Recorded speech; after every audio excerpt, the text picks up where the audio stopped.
Van গগের জীবনী নিয়ে Irving স্টোনের লেখা উপন্যাস লাস্ট ফর লাইফের বঙ্গানুবাদ শুনছেন। অনুবাদ করেছেন নির্মল চন্দ্র গঙ্গোপাধ্যায়। শুরু হচ্ছে জীবন পিয়াসা। আজ চতুর্থ পর্ব। হেগ। ভিনসেন্ট যে সত্যি সত্যি হেগে আসবে এ বিশ্বাস মভের ছিল না, তার স্ত্রী জেটেরও না। তাদের ধারণা ছিল জীবনের কোনো না কোনো সময়ে হঠাৎ আর্টিস্ট হওয়ার খেয়াল সব মানুষেরই একবার না একবার হয়। মভ বললেন, বাহ ভিনসেন্ট, সত্যিই তুমি হেগে এসে গেলে দেখছি। তাহলে ছবি আঁকিয়ে না হয়ে তুমি আর ছাড়ছ না। বেশ বেশ, থাকবার জায়গা ঠিক হয়েছে? ভিনসেন্ট বললে, আগে হ্যাঁ, বেশ বড় একটা ঘর পেয়েছি, একেবারে শহরের ধারে, মাঠের কাছে, রেল স্টেশনের ঠিক পেছনে। বাহ, তাহলে তো এখান থেকে খুব কাছাকাছি হলো। তারপর টাকা কড়ির অবস্থা কেমন? খুব বেশি হাতে নেই, তবে একটা টেবিল আর খান 2 চেয়ার কিনতে পেরেছি। জেট জিজ্ঞাসা করলেন, আর চৌকি বিছানা? ভিনসেন্ট হেসে বললে, না, ওসব এখনো জোটাতে পারিনি, মেঝেতেই শুচ্ছি। মুড়ি দেবার একটা কম্বল অবশ্য আছে।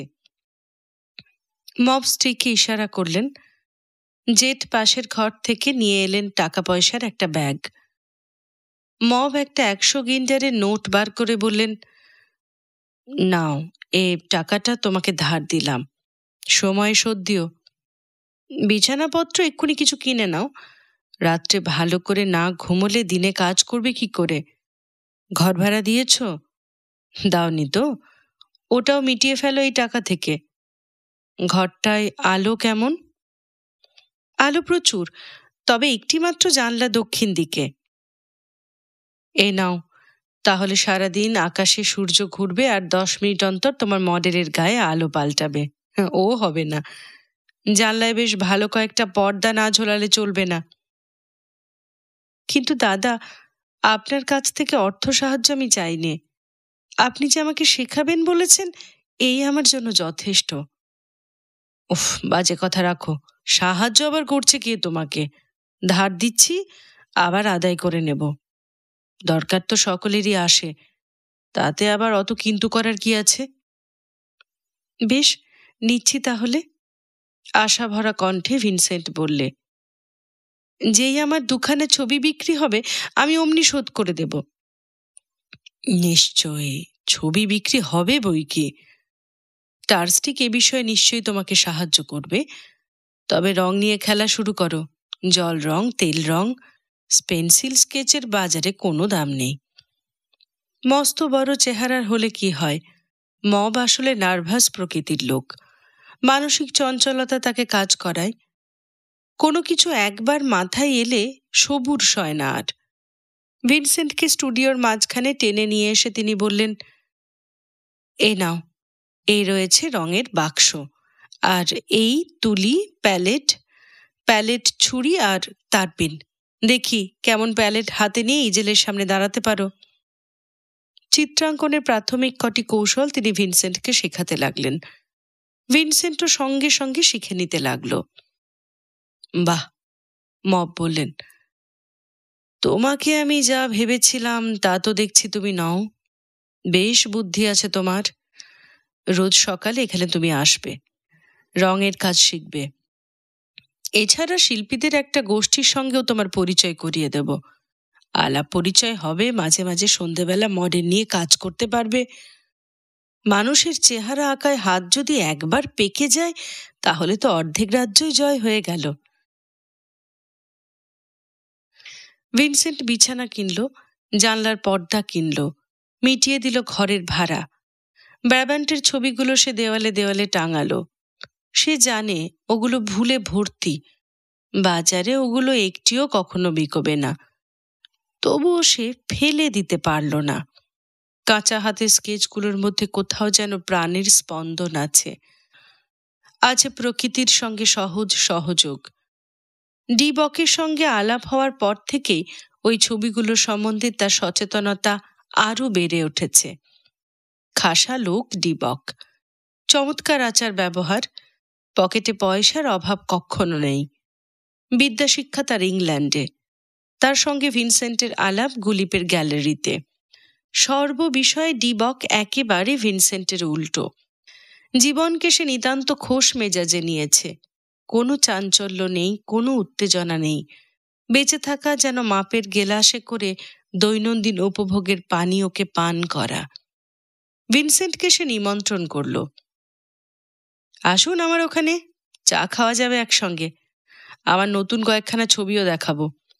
টার্স্টিক আমার কয়েকখানা ছবি বিক্রি করেছে সম্প্রতি, সেই থেকে আমার তুলিতে যেন নতুন উত্তেজনার ছোঁয়াচ লেগেছে। বেশ তো, চলুন এক্ষুনি। হেগ শহরের সবচেয়ে অভিজাত অঞ্চল উইলিয়ামস পার্ক পল্লীতে ডিবকের স্টুডিও। ছায়া ছায়া রঙের ভেলভেট মোড়া সারা দেওয়াল, ঘরের কোণে কোণে উঁচু গদিওয়ালা সোফা আর কুশন, ধূমপানের সরঞ্জাম সাজানো ছোট ছোট টেবিলে, সুদৃশ্য বুককেস, মাটিতে পূর্বদেশীয় কার্পেট। নিজের স্টুডিওর কথা মনে হতেই ভিনসেন্ট ক্ষণিকের জন্য যেন লজ্জায় কুঁকড়ে গেল। গ্যাসের স্টোভ জেরে চায়ের জল গরম শুরু করলো ডিবক। পরিচারিকাকে দোকানে পাঠালো কেক কিনে নিয়ে আনতে। তারপর আলমারির মধ্যে থেকে একটা ছবি বার করে ইজেলে রেখে বলল, এইটা আমার সবচেয়ে নতুন ছবি। ও দাঁড়ান দাঁড়ান, দেখবার আগে একটা চুরুট ধরিয়ে নি। বলা যায় না, সিগারেটের শুকটানের সঙ্গে সঙ্গে আপনার চোখ ছবিটায় উতরবে ভালো। ডিবকের গলায় সর্বদা একটা হালকা খুশির সুর। টার্স্টিক তার কয়েকখানা ছবি কেনার পর থেকে আত্মবিশ্বাস বোধ একেবারে আকাশে গিয়ে ঠেকেছে। তার দৃঢ় বিশ্বাস ভিনসেন্ট ছবিটার তারিফ করবেই। লম্বা একটা রাশিয়ান সিগারেট ঠোঁটের ফাঁকে চেপে ধরে ভিনসেন্টের মুখভাব সে লক্ষ্য করতে লাগলো, ঠিক যেন পরীক্ষকের দৃষ্টি নিয়ে। ডিবকের দামি চুরুটের নীলাভ ধোঁয়ার ফাঁক দিয়ে ভিনসেন্ট তীক্ষ্ণ চোখে ছবিটা দেখতে লাগলো। বেশ কিছুক্ষণ দেখেও সে মনে মনে ভেবে ঠিক করতে পারল না কি সমালোচনা সে করবে। ছবিটা একটা প্রাকৃতিক দৃশ্য, ভালো বটে আবার ভালোও নয়।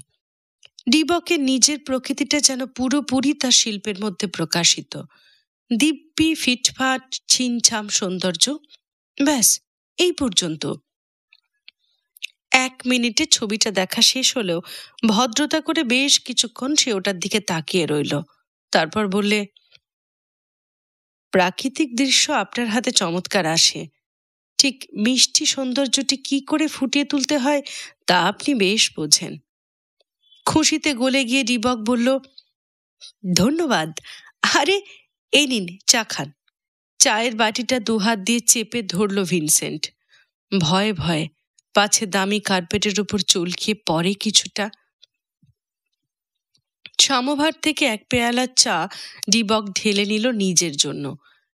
ভিনসেন্ট ভাবতে লাগলো, বেশ আঁকে, সুন্দর আঁকে ডিবক, বেশ চমৎকার ভদ্রলোক, তার উপর তার নতুন বন্ধু। তবু সমালোচনার ভাষা একেবারে সংযত করা দুঃসাধ্য।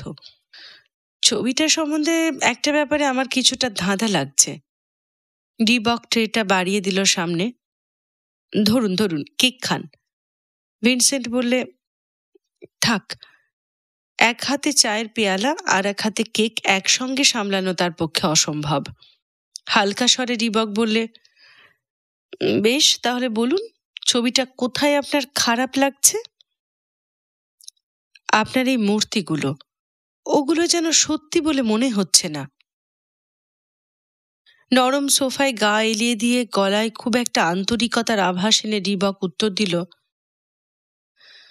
আসলে ব্যাপারটা কি জানেন, অনেকদিন আমি ভেবেছি মানুষের চেহারাটা ভালো করে রক্ষা করব, কিন্তু কিছুতেই তা আমার হয় না। কদিন হয়তো মডেল নিয়ে খুব খানিকটা ঘাঁটি, তারপরেই আবার প্রাকৃতিক দৃশ্য মন টেনে নেয়। আর দেখুন, প্রাকৃতিক দৃশ্যই হচ্ছে আমার শিল্পের মূল উপজীব্য। মানুষের চেহারা ঠিক হলো বা না হলো বড় বয়েই গেল, ঠিক না? তবু ধরুন, দৃশ্যের মূলে তো মানুষ, দৃশ্য তো মানুষেরই পটভূমি। সে যাই হোক, আপনি নামকরা শিল্পী, আর আমি তো কালকের শিক্ষানবিশ। তবু যদি একটু সমালোচনা করি, রাগ করবেন না। বাহ, রাগ করব কেন? করুন না সমালোচনা। আপনার কাজ খুব সুন্দর, কিন্তু যেন বড় বেশি সুন্দর। তাতে যেন আন্তরিক উন্মাদনার কিছুটা অভাব মনে হয়। মুচকি হেসে কুঞ্চিত চোখে ডিবক শুধালেন, উন্মাদনা? প্যাশান তো অনেক রকম, কোনটার কথা আপনি বলছেন? সে যা বলতে চায় তা ডিবককে বুঝিয়ে বলা অসম্ভব হলো ভিনসেন্টের পক্ষে। নাইবা থাক ডিবকের মতো আসবাবের আড়ম্বর, তবু স্টুডিও তো আছে ভিনসেন্টের। রিক্ততাই তার ভূষণ। বিছানাটাকে সে ঠেলে দিল এক কোণে, লুকিয়ে ফেলল রান্নার সাজ সরঞ্জামগুলো। উন্মুক্ত মেঝে, খাঁটি স্টুডিও, আয়েশ করে বসবার ঘর নয়। থিওর কাছ থেকে টাকা এখনো আসেনি, তবে মভের ঋণের কয়েকটা ফ্রাঙ্ক অবশিষ্ট আছে। এই অর্থ দিয়ে কদিন সে মডেল ভাড়া করল। কদিন পরে মব এলেন দেখা করতে তার স্টুডিওতে। দেখে শুনে খুশি হলেন মব, উৎসাহ দিলেন খুব। বললেন, বাহ, মডেল নিয়ে কাজ করতে শুরু করেছ দেখছি। আগে হ্যাঁ, কদিনই তাই করছি, তবে বড় খরচ। তা হোক, প্রথমটা খরচ, কিন্তু পরে লাভ। কেন, হাতে কিছু আর নেই নাকি? ধন্যবাদ মব ভাই, ও কিছু না, চালিয়ে নিতে ঠিক পারবো। মবের কাছে আর হাত পাততে সে চায় না। তিনি যে শেখাচ্ছেন এই অনেক। কটা ফ্র্যাঙ্ক এখনো পকেটে আছে, দুদিনের খাবার কেনার পক্ষে যথেষ্ট। ঘণ্টাখানেক মব রইলেন। কি করে রঙের পর রং লাগাতে হয়, কি করে ওয়াশ দিতে হয়, শেখালেন হাতে কলমে। ভিনসেন্টের অপটু হাতে সব নোংরা হয়ে যেতে লাগলো। মব আশ্বাস দিলেন, নতুন নতুন এমনি হয়, লজ্জা কি তাতে? ঠিক মতো তুলি ধরতে পারা কি একদিনের কাজ? তার ব্রাবান্টের স্কেচগুলো আবার ভালো করে মব দেখলেন। বললেন, সত্যি তোমার স্কেচের হাত কিন্তু ভালো। 1 বছর ধরে পেন্সিলে স্কেচ করা যে অভ্যেস করেছ, এটা বৃথা যায়নি। এই মন দিয়ে রঙের কাজ শেখো আরও 1টি বছর, তারপরেই টার্স্টিককে ছবি বিক্রি করতে পারবে, এ আমি বলে দিচ্ছি। মস্ত বড় আশ্বাস। বুক ভরে গেল ভিনসেন্টের। কিন্তু 2 দিন পরেই কান্না শুরু করলো জঠর। পকেটে একটি ফুটো পয়সা নেই। প্রতি মাসের প্রথমে 100 ফ্র্যাঙ্ক করে পাঠাবে কথা দিয়েছে থিও, কিন্তু মাস পয়লা পরে কদিন হয়ে গেল, এখনো সে টাকার দেখা নেই। থিও কি প্রতিশ্রুতি ভুলে গেল? সাফল্যের মুখে এসে দাঁড়িয়ে এবার চিরদিনের মতো সর্বনাশ হয়ে সে একদম তলিয়ে যাবে? পকেটে একটা ডাক টিকিট ছিল। থিওকে করুণ করে ভিক্ষার চিঠি সে লিখল। 3 দিন এক বিন্দু খাদ্য পড়েনি পেটে। সকালবেলা মভের কাছে গিয়ে ছবি আঁকার তালিম নেয়। বাকি দিনটা কাটে পথের ভিড়ে বা স্টেশনের 3rd ক্লাস ওয়েটিং রুমে বসে দাঁড়িয়ে পেন্সিল স্কেচ করে। মুখ খুলতে পারে না মভের কাছে। বৌদি জেঠ যদি বলেন একসঙ্গে বসে মধ্যাহ্নভোজনটা সেরে নিতে, তাতেও সে রাজি হতে পারে না। পেটের মধ্যে অবিরাম একটা জ্বালা কিনকিন করছে। এ জ্বালা তার অচেনা নয়। মনে পড়ে বরনিচের কথা। মাথার মধ্যেটা কেমন ফাঁকা লাগে। ভাবে, এমনি খিদে নিয়েই কি তার সারা জীবন কাটবে? দুবেলা দুমুঠো আহার আর নিজের কাজ নিয়ে এক কোণে পড়ে থাকার শান্তি, এইটুকু সামান্য চাহিদা থেকেও কি সে বঞ্চিত থাকবে চিরদিন? 4র্থ দিন মান সম্ভ্রমে জলাঞ্জলি দিয়ে সে গেল টার্স্টিকের কাছে। হেগের তামাম শিল্পী গোষ্ঠীর তিনি পৃষ্ঠপোষক, তার কাছে সাহায্য মিলবে নিশ্চয়ই। শুনল টার্স্টিক নেই, আগামী কাল হয়তো ফিরবেন প্যারিস থেকে। খিদের জ্বালার সঙ্গে সঙ্গে সারা গায়ে নেমে এলো জ্বরের জ্বালা। হাত থেকে পেন্সিল খসে পড়ল। ঘরে ফিরে লুটিয়ে পড়ল বিছানায়। পরদিন কোনো রকমে খাড়া হয়ে দাঁড়িয়ে আবার টলতে টলতে চলল গুলিব গ্যালারির অভিমুখে। টার্স্টিক ফিরেছেন। ধার দিলেন 25টি ফ্র্যাঙ্ক। সঙ্গে সঙ্গে ভদ্রতা করে বললেন, একটু সময় পেলেই যাব একদিন তোমার স্টুডিও দেখতে ভিনসেন্ট। কম্পিত পদক্ষেপ, দুর্বল দেহ, বুভুক্ষু শুধু উদর নয়, সারা অন্তর। যাবার সময় একটিমাত্র কামনা ছিল, টাকা চাই। কটা টাকা যদি হাতের মুঠোয় আসে আবার সব ঠিক হয়ে যাবে। এবার আবার ফিরে চলেছে স্লথ গতিতে। সত্যি কটা টাকা হাতের মুঠোয়, ভাবনা কি খাবে সে পেট পুরে। তবু এত খারাপ লাগছে, এত বিষণ্ণ লাগছে, মনে হচ্ছে এমনি নিঃসঙ্গ একাকিত্বের বোঝা টেনে বুঝি আর চলতে পারে না। আকণ্ঠ খেলো ভিনসেন্ট, টান টান হয়ে উঠেছে পেটের চামড়াগুলো, তবু টন টন করছে বুকের ভিতরটা। সস্তা তামাক কিছুটা কিনে ঘরে ফিরে বিছানায় শুয়ে পাইপটা ধরালো। একলা ঘরের দেওয়ালে দেওয়ালে প্রতিধ্বনিত হতে লাগলো স্মরণ প্রান্তবর্তিনী কের তীক্ষ্ণ তীব্র শেষ কটি কথা, না না, কখনোই না। বেদনার চাপে যেন নিঃশ্বাস রুদ্ধ হয়ে এলো। বিছানা ছেড়ে লাফিয়ে উঠে দক্ষিণের জানলাটা খুলে বাইরে মাথাটা বাড়িয়ে দিল ভিনসেন্ট। জানুয়ারি মাসের তুষার কিরিটিনি হিম ও রাত্রি। জানলাটা আবার বন্ধ করে কোটার টুপিটা হাতে টেনে নিয়ে দরজা খুলে সে দৌড়লো রাস্তায়। রেল স্টেশনের সামনাসামনি সস্তা মদের একটা ভাটিখানা আছে, সে জানে, সেই পথে। ভাটিখানার দোরগোড়ায় একটা তেলের ঝোলানো আলো, আর একটা আলো একেবারে পিছন দিকে ঠিক মদ পরিবেশনের বার টেবিলটার ওপরে। ঘরটার সারা মধ্যভাগ জুড়ে আবছা অন্ধকার। দেওয়ালের ধারে ধারে বেঞ্চি, তাদের সামনে নানা রকমের দাগ ধরা পাথর বসানো টেবিল। দেওয়ালগুলো রং চটা নোনা ধরা, ফাটা সিমেন্টের মেঝে। এখানে লোকে ফুর্তি করতে আসে না, আসে আশ্রয় খুঁজতে। একটা টেবিলের ধারে বসে ভিনসেন্ট ক্লান্তভাবে দেওয়ালে পিঠ এলিয়ে দিল। সত্যি তো, পকেটে যখন টাকা আছে খাবার কিনবার, মডেল ভাড়া করবার, ছবি আঁকার নিয়মিত কাজ করবার যখন রয়েছে সংস্থান, তখন নিশ্চিন্ত। তবু এমনি করে ওঠে কেন মন? বেদনা একাকিত্বের। কেউ নেই যার কাছে গিয়ে 2 মিনিট বন্ধু বলে বসতে পারে, সোজাসুজি প্রাণ খোলা দুটি কথা বলতে পারে। মব তার শিক্ষক, টার্গিস্ট মস্ত ব্যবসায়ী, ডিবক মস্ত পয়সাওয়ালা, এরা তার বন্ধু নয়। এক গ্লাস মদ পেটে পড়লে হয়তো মনের ফাঁকাটা ভরবে, ঘরে ফিরে গিয়ে কাজ নিয়ে বসতে পারবে শান্ত মনে। সামনে গ্লাস ভর্তি রক্তিম সুরা, আস্তে সে পান করতে লাগলো। ভিড় নেই। সামনাসামনি অপর দিকের দেওয়ালের কাছে একটি শ্রমিক, বাড়ির কাছাকাছি একজোড়া মধ্যবয়সী নোংরা পোশাক পরা স্বামী স্ত্রী। তার পাশের টেবিলে একলা একটি স্ত্রীলোক। স্ত্রীলোকটি এতক্ষণ তার নজরেই পড়েনি। স্ত্রীলোকটির সামনে এসে দাঁড়ালো ওয়েটার, কর্কশ তার গলা। মদ চাই আর? স্ত্রীলোকটি উত্তর দিল, একটি পয়সাও আর নেই।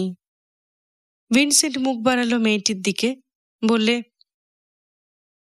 কিছু মনে করো না, খাবে আমার সঙ্গে এক গ্লাস? আপত্তি কিসের? কাছাকাছি বসলো এসে। ওয়েটার সামনে মদের গ্লাস রেখে ভিনসেন্টের কাছ থেকে দাম নিয়ে চলে গেল। মেয়েটি বললে, ধন্যবাদ। ভিনসেন্টের চোখ এবার ভালো করে পড়ল তার উপর। অল্প বয়সী নয়, সুন্দর নয়, জীবনে অনেক ঘা খাওয়া বিবর্ণ মেয়ে। রিজু দেহটিতে সৃষ্টিকর্তার নৈপুণ্যের আভাস এখনো আছে। আঙুলের ডগাগুলি মোটা মোটা, অনেক কাজ করা হাতের আঙুল। আবছা আলোয় ভিনসেন্টের মনে হলো ও যেন সাদিন বা জ্যান স্টিনের আঁকা কোনো নারী। মোটা খাড়া নাক, ঠোঁটের উপর অস্পষ্ট রোমরেখা, চোখ দুটির উদাস করুণ দৃষ্টির পিছনে কিসের যেন দীপ্ত ইশারা। ভিনসেন্ট বললে, ধন্যবাদ তোমাকে, সঙ্গ দিলে এই জন্য। আমার নাম ক্রিস্টিন, মেয়েটি বললে সোজাসুজি। তোমার? ভিনসেন্ট। এই শহরেই থাকো? হ্যাঁ। কি করো? ছবি আঁকা আমার কাজ। হায় হায়, তাহলে তো বড় দুঃখের জীবন তোমার।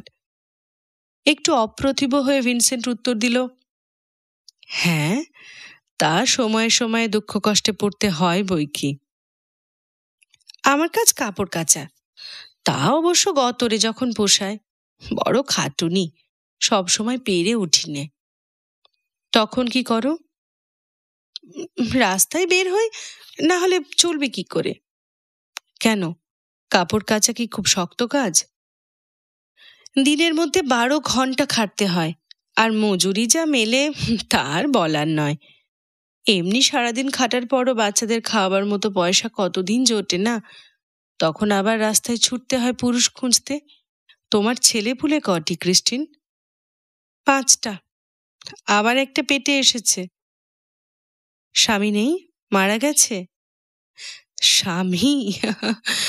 আমার বাচ্চাদের বাপেদের খবর আমি জানি নাকি? ভিনসেন্ট সমবেদনার স্বরে বললে, ভারী বিপদের কথা তো ক্রিস্টিন। মৃদু কাঁধ ঝাঁকুনি দিল ক্রিস্টিন। হায় রে ভগবান, পাপ নিয়ে কারবার করি, পেটে কোন দিন পাপ বাসা বাঁধবে তার ভয় করলে চলবে কেন? ওদের একজনের বাপকেও তুমি চেনো না? প্রথম যেটা পেটে এসেছিল তার বাপটা কে বুঝতে পেরেছিলাম, তার পরের কুকুরের বাচ্চাগুলোর একটারও মনে নেই। আর এখন তোমার পেটে যেটা, কি করে বলবো? খুব শরীরটা খারাপ হয়েছিল তখন, খাটুনি সইতো না একদম। মানুষও তখন নিতে হয়েছিল অগুন্তি। আর বাচ্চার বাপ কে তা আমাদের চিনলেই বা কি, আর না চিনলেই বা কি। আর এক গ্লাস মদ খাবে নাকি ক্রিস্টিন? খাবো, এবার জিন খায়, কি বলো? তা তোমাকে দেখেও তো খুব একটা শাঁসালো বলে মনে হচ্ছে না। ছবি তোমার বিক্রি টিক্রি হয় তো? হয় না ক্রিস্টিন, এই তো সবে শিখতে শুরু করেছি। শিখছো সবে এই বয়সে? বয়স খুব বেশি নয় আমার, 30। ও, দেখে তো মনে হচ্ছিল 40। তা তোমার চলে কি করে? আমার ছোট ভাই আমাকে কিছু টাকা পাঠায়, তাতেই চলে। মরণ, এর চাইতে ধোপানিগিরিও ভালো। তা তুমি থাকো কোথায় ক্রিস্টিন? আমার মার কাছে, সবাই আমরা একসঙ্গে থাকি। তুমি যে রাস্তায় বার হও তা তোমার মা জানে? হাসল ক্রিস্টিন, কঠোর নিষ্পন্দ হাসি। বললে, জানে না? সেই তো আমায় পাঠায় এই পথে। তারও তো সারা জীবনের পেশা ছিল এই। এই করেই তো আমি জন্মেছি, আমার ভাই জন্মেছে। তোমার ভাই কি করে? সে একটা মেয়ে মানুষ পুষেছে বাড়িতে, তার জন্য বাবু জোগাড় করে। আর ওই বাড়িতেই তোমার ছেলেমেয়েরা থাকে? এ তো ভালো নয়। ভালো না হলেই বা কি করা বলো, ওরাও বড় হয়ে এই কর্মই করবে। না, বেঁচে থাকাটাই যাচ্ছে তাই, তাই না ক্রিস্টিন? এ নিয়ে আর ডুকরে কেঁদে ফল কি বলো? ও কি, সারা হাতটা জুড়ে এত বড় একটা ঘা হলো কি করে তোমার? হাতটা পুড়েছিল। ইস, খুব লেগেছিল? এখনো খুব যন্ত্রণা না? ঘায়ের চারপাশে ক্রিস্টিন একটু হাত বোলাতে ভিনসেন্ট হাতটা টেনে নিল। বললে, এখন আর বেশি ব্যথা নেই। তাছাড়া ইচ্ছে করেই আমি পুড়িয়েছিলাম। একটু চুপ করে ক্রিস্টিন বললে আবার, তাহলে একলা হয়ে বসেছ এখানে? তোমার বন্ধু টন্ধু কেউ নেই? না, এক ভাই আছে, সেও থাকে প্যারিসে। মাঝে মাঝে একলা খুব মন কেমন করে না? ঠিক বলেছ ক্রিস্টিন, ভারী খারাপ লাগে। আমি জানি, এই দেখো না, বাড়ি ভর্তি আমার লোক, মা ভাই, 5টা ছেলে মেয়ে, তাছাড়া উটকো হাজার মানুষ নিয়ে আমার কারবার। কিন্তু একলা হওয়া তাতে ঘোচে না জানো। ভিড় মানে তো আর লোক নয়, লোক হচ্ছে যে লোককে পছন্দ হয় সেই লোকটি। পছন্দসই একটি লোকও তোমার জোটেনি ক্রিস্টিন?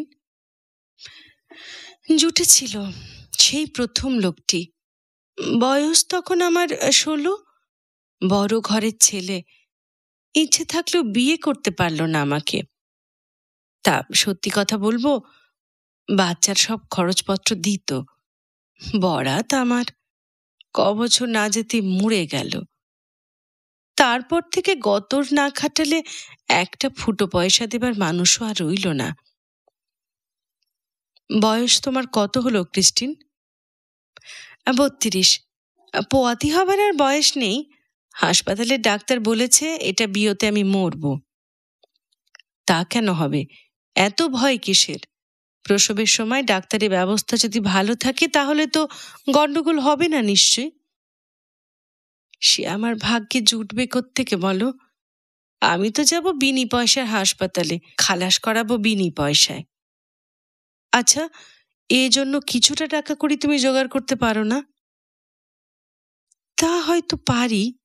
ধরো এখন থেকে যদি 3 মাস রোজ বাইরে বার হয়ে যদি মুঠো মুঠো মানুষ ধরতে পারি, তাহলে হয়তো 2 পয়সা জমবে। কিন্তু তা করতে গেলে আমি আগে ভাগে মরে যাব। দুজনে চুপ করে রইল কিছুক্ষণ। তারপর ভিনসেন্ট প্রশ্ন করল, এখান থেকে বেরিয়ে তুমি কোথায় যাবে এখন? সারাদিন 12 ঘন্টা কাপড় কেচে কেচে আধমরা হয়ে গিয়েছিলাম, তাই এখানে ঢুকেছিলাম 1 গ্লাস ঢেলে নিতে। 1.5 ফ্র্যাঙ্ক মজুরি, তাও শনিবার পর্যন্ত ঝুলিয়ে রেখেছিল। এদিকে ফ্র্যাঙ্ক দুটো অন্তত জোগাড় না হলে কাল খাবার জুটবে না। ভেবেছিলাম একটু জিরিয়ে নিয়ে বাবু পাকড়াতে বার হব। আমাকে তোমার সঙ্গে যেতে দেবে ক্রিস্টিন? আমিও বড় একলা, কোথাও যাবার নেই আমার।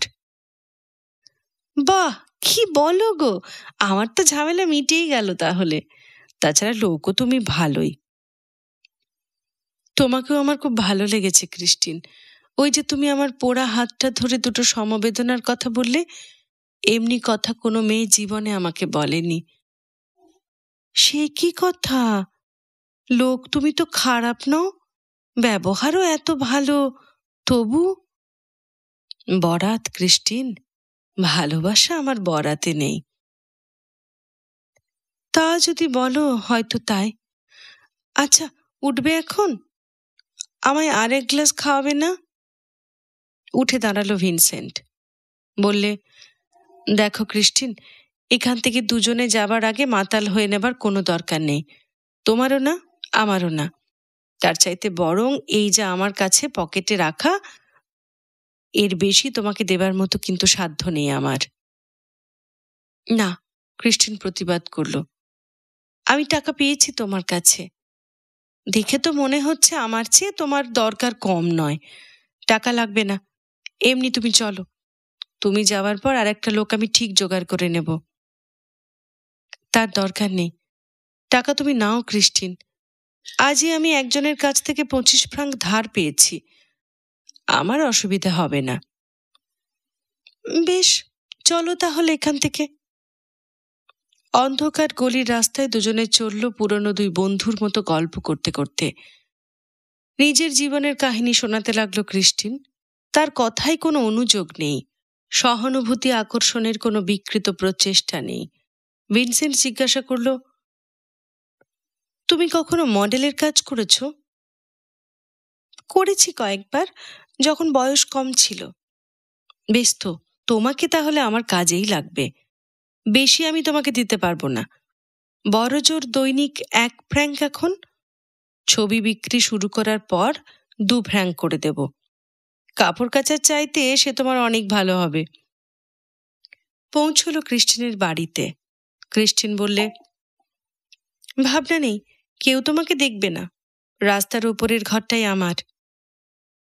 সকালবেলা ঘুম ভাঙতেই ভিনসেন্ট দেখল সে একলা নেই। অপরিচিত সব, অজানা শয্যা, কিন্তু প্রত্যুষের ঝাপসা আলোয় শয্যা পাশে আজ একজনের ঘুমন্ত দেহ, আরেকটি জীবন্ত মানুষের। মন্দ নয়, একাকিত্বের গুরুভার বেদনাটা ঘুঁচেছে। জীবনটাকে মনে হচ্ছে অনেকটা বন্ধুর মতো, প্রশান্তির মতো ভোরবেলাটা। সকালবেলাকার ডাকে এলো থিওর চিঠি। সঙ্গে 100টি ফ্রাঙ্ক। টাকা পাঠাতে দেরি হলো বলে থিও দুঃখ প্রকাশ করেছে। দৌড়ে রাস্তায় বার হয়ে সে একটি বুড়িকে ধরল। মডেল হবে? বুড়ি রাজি হলো তক্ষুনি। ঘরে এনে বুড়িকে সে বসালো এক কোণে, চিমনি আর উনুনের পাশে। একধারে রাখলো জলের কেটলিটা। বুড়ির চেহারাটার মধ্যে প্রাণ আছে, আছে জীবনের প্রত্যক্ষ পরিচয়। এই সে চায়। রং তুলি সাজিয়ে নিয়ে সে কাজ শুরু করলো। এতদিন স্কেচ হতো শক্ত শক্ত। হঠাৎ মনে হলো আঙুলে যেন সাবলীলতা খেলা শুরু করেছে, রেখাগুলি যেন তরঙ্গের মতো বাধাহীন। রং চড়াতেও কেমন মধুর লাগছে, বিশেষ করে বুড়ির পেছন দিককার আবছা অন্ধকার দেওয়ালের কোণটা। মনে মনে ধন্যবাদ দিল ক্রিস্টিনকে। যা সে দিয়েছে কাল রাত্রে তার দাম হয় না। জীবন জরা প্রেমের বঞ্চনা মনে জড়ো করে রেখেছে পুঞ্জীভূত বেদনা, কিন্তু যৌন তৃপ্তির অভাব তার দেহের প্রত্যেক গ্রন্থিকে যেন শুকিয়ে এনেছিল তার শিল্পের আবেগকে। অজ্ঞাতসারে ধীরে ধীরে হত্যা করে চলেছিল তাকে। দরজায় করাঘাত। ঢুকলেন মিনহার্ট টার্স্টিক। ট্রাউজার্সের ইস্ত্রিতে বেদনাকর ঋজুতা, পালিশ করা জুতো আরশির মতো, চমৎকার দাড়ির ছাঁট, চমৎকার চুলের কেয়ারি, বকের পালকের মতো সাদা শার্ট কলার। ভিনসেন্টের স্টুডিও হয়েছে আর সে সত্যি খুব পরিশ্রম করেছে।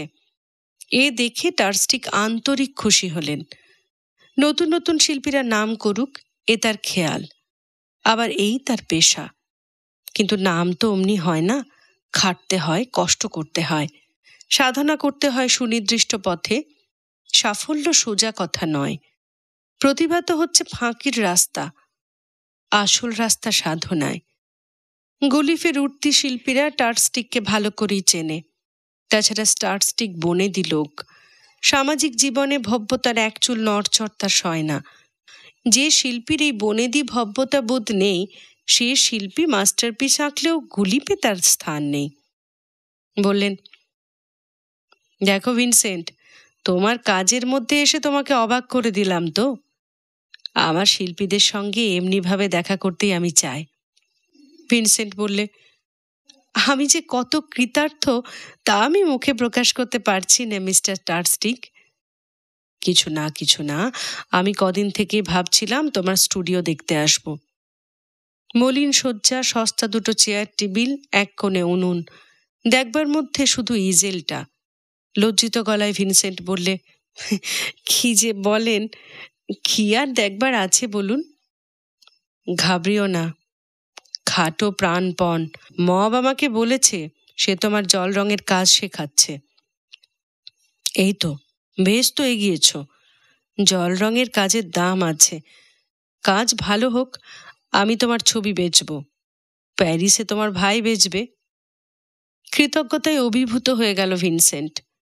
টার্স্টিক আবার বললেন, ভালো কথা, থিও তোমাকে মাসে 100 ফ্র্যাঙ্ক করে পাঠায়। প্যারিসে গিয়ে আমি দেখে এসেছি, থিওর এতে বেশ টানাটানি হয়। অতএব ভেবে দেখো, এ তো বেশি দিন চলবে না। নিজের পায়ে দাঁড়াতেই হবে তোমাকে যত তাড়াতাড়ি সম্ভব। আমি তো একটুও ফাঁকি দিই নে মিনহার। বেশ তো, এই তো চাই। মভের সঙ্গে লেগে থাকো। তোমার ছবি বিক্রি হতে শুরু করলেই ভালো ঘর নেবে, ভালো জামা কাপড় করাবে, সমাজে মেলামেশা আরম্ভ করবে। ওটাই দরকার। পরে যখন অয়েল পেন্টিং করবে, পোর্ট্রেট আঁকবে, তখন কত কাজে লাগবে দেখো। আচ্ছা, আজ চলি। স্যালোর ছবিটা মভের কতদূর এগোলো একবার দেখে আসতে হবে। বিকেলবেলা গোলাপি খামের মধ্যে গোলাপি কাগজে এলডি বকের চিঠি। প্রিয় ভ্যান গগ, কাল সকালে একজন মডেল নিয়ে তোমার স্টুডিওতে যাব। একসঙ্গে স্কেচ করা যাবে। ডিবি। মডেলটি যুবতী, অপূর্ব সুন্দরী। দক্ষিণাও অল্প নয়। নিজের পয়সায় তাকে ভাড়া করার ক্ষমতা ভিনসেন্টের পক্ষে হতো না। ভারী খুশি হলো এ সুযোগে। উনুনে গনগনে আগুন, তার উত্তপ্ত আওতায় দাঁড়িয়ে মডেলটি পোশাক খুলতে লাগলো। একেবারে পেশাদার ছাড়া এমন মডেল পাওয়া যায় না যারা সম্পূর্ণ বিবস্ত্র হয়ে দাঁড়ায়। আর পেশাদার মানেই যুবতী, এটা ভিনসেন্টের ভারী অপছন্দের বিষয়। সে আঁকতে চায় বুড়ো বুড়ির দেহ, যে দেহে জীবনের স্থূল সূক্ষ্ম নানা প্রকার স্পর্শ চিহ্ন আছে, আছে চরিত্রের প্রকাশ। মডেলটি বললে, আমি তৈরি, ভঙ্গিটা ঠিক করে দিন। ভিনসেন্ট শুধল, বসে না দাঁড়িয়ে ডিবক? প্রথমটা দাঁড়িয়েই হোক। আমি যে নতুন ল্যান্ডস্কেপটা আঁকছি তাতে কয়েকটা দাঁড়ানোর মূর্তি আছে। ঘণ্টাখানেক দুজনে স্কেচ করার পর মডেলটি ক্লান্ত হয়ে পড়ল।